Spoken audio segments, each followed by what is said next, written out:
معروف کامیڈین تارک ٹیڈی طویل علالت کے بعد انتقال کر گئے۔ تارک ٹیڈی جگر کے عارضے میں مبتلا تھے۔ تفصیلات کے مطابق پنجابی سٹیج ڈراموں کے بادشاہ تارک ٹیڈی انتقال کر گئے۔ تھیٹر کی دنیا میں لوگوں کے چہروں پر مسکراہٹیں بکھیرنے والے معروف کامیڈین ٹیڈی آج دنیا فانی سے کوچ کر گئے۔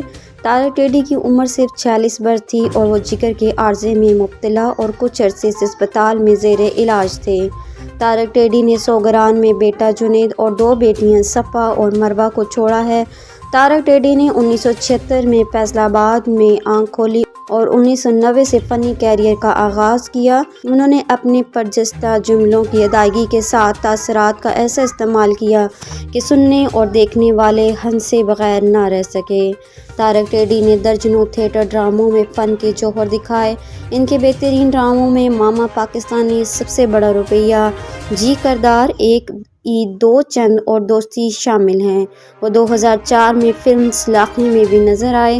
وزیر اعلیٰ پنجاب سمیت دیگر شخصیات نے تارک ٹیڈی کے انتقال پر افسوس کا اظہار کیا۔